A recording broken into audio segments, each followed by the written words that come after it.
خلونا هالمرة نتعلم طريقة قص أظافر الكلاب. هعلمكم الطريقة الصحيحة. قولي مياو.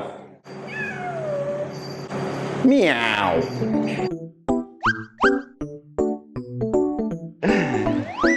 ضروري نقص أظافر قططنا وكلابنا دكتور هاشم؟ طبعا ضروري، وأنا شخصيا أنصحكم أن تجربون.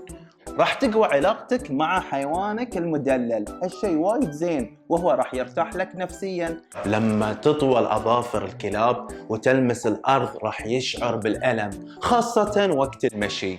من كذي من الضروري أن تقص أظافرهم. وغير كذي إذا حس بالألم راح وضعيته في الجلسة بتكون غير مريحة، راح يرفع دائما أقدامه على الأرض. اقعد كذي، اقعد هاللون، ممكن تصير عنده اصابه في العمود الفقري.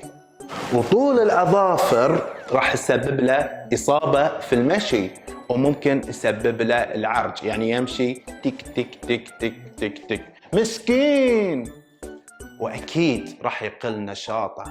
إذا شفتها تلامس الأرض وتميل للانحراف والكلب مو مرتاح في قعدته، وسمعت إنه هو يمشي وصوت الطق مالت الظفر على الأرض، يا الوقت اللي تقص أظافره. نصيحة مني إذا أنت مبتدئ، قص له تقريبا كل أسبوعين مرة، كل ما تطول شوي قص، علشان أنت تتعود لممارسة هالشغلة مع حيواناتك الأليفة. ولازم يكون عندك مقراض مخصص لقص الأظافر، صح ديابلو؟ حبيبي ديابلو. وعندك إضاءة في حالة إذا الأظافر غامجة، علشان تشوف عدل وين المكان الصحيح اللي تقص الأظافر. بعض الكلاب أظافرها شفافة أو فاتحة فتشوف إمدادات الدم بسهولة، لكن إذا كانت الأظافر غامجة راح يكون صعب. عشان كذي قلت لك لازم تستخدم المصباح اليدوي، تخفف اللي ما يبين وتشوفه بشكل واضح. راح نقص أظافرك لكن راح نحسسك بالأمان والدلع. السلام عليكم. وعليكم السلام. سلام عليكم. عليكم السلام. تيله الوقت المناسب، وقت يكون مرتاح، ما تيله وقت هو قلق، او مثلا توكم طالعين لنزهه وتعبان الكلب. اهم شيء ما يكون مريض، يكون في وضع مرتاح مثل ديابلو. هني يا الوقت اللي ممكن تقص اظافره. نصيحه، اذا انت اول مره تقص اظافره وخايف، قص ظفر واحد بنجاح، اصفق لك، وتعال المره الجايه قص الظفر الثاني، واصفق لك المره الثالثه، وبوم، اقول انت مالك حال، صرت محترف. راح اعلمكم طريقه الاطباء البيطريين شلون يقصون اظافر الكلاب. مو شرط انت تقلدهم، بس هو امن.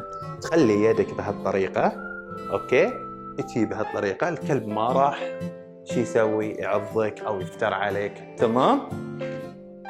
تجلس بهالطريقه، يدك كذي حامي ذراعك، راح تكون أأمن لك إذا هو جالس على طاولة أو على الأرض. أهم شيء أنت تكون مرتاح وما تحس بأي خوف وتوتر، عشان هو يحس فيك ويحس أن أنت قدها وقدود، وهو راح يثق فيك، راح شوي شوي يخف عنه التوتر.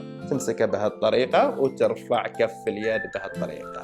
في حالة حسيت بصعوبة ممكن يكون عندك صديق انه يساعدك. اهم شيء تحب الحيوانات وتكون جدير بالمساعدة. قص الأظافر قبل منطقة امداد الدم مباشرة بمسافة قليلة جدا. القص يكون بشكل متوازي مع الأرض، مو بشكل عمودي. بسم الله وقص. تمام. في حالة لقيت ان الظفر يابس وخايف ان انت تجرحه او تألمه اثناء تقص الظفر، شنو اللي عليك؟ تستخدم له بلسم يرطب، فبتكون فكرة جيدة. كل مرة تقص ظفر عط كلبك مكافأة، شيء يحبه مثل أكله أو شيء، إذا أنت خاصة أول مرة. بعض الكلاب يتدلعون، فعطهم في نهاية العملية كاملة علشان ما يتدلع ويطمع، وكثرة المكافآت ممكن ترفع له السكر في الدم. والحين راح يقوم بالعملية عمر فنان في قص الأظافر، راح نشوفها مع بعض، وانا اروح لحالة عندي في العيادة اشوفها شخبارها شلونها مريضة من شنو، ونقدم لها العلاج المناسب. يلا عمر. متى راح نقص اظافرهم؟ كل شهر؟ كل اسبوعين؟ متى دكتور؟ كل سنة؟ لا ما يصير عاد كل سنة. يعتمد على العوامل الوراثية، هل نمو الظفر سريع او بطيء. في سلالات من الكلاب نمو الأظافر عندها أسرع وتكون الأظافر ضخمة. عادات التغذية، هل يأكل مغذيات تساعد على سرعة نمو الأظافر؟ مدى نشاط كلبك، كل ما كان نشط أكثر لازم تقلمه أسرع. المكان اللي يمشي فيه الكلب، هل هو رمل، ناعم، أعشاب، سجاد أو أرض صلبة؟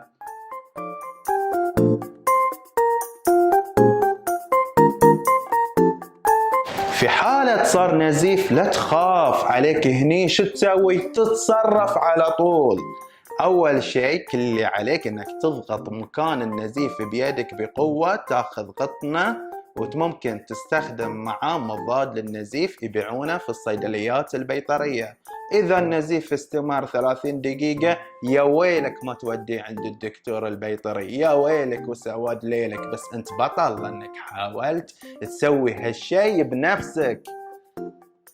وانا نصيحتي ان تقصون اظافرهم كل شهر مرة، كل شهر مرة يا بطل.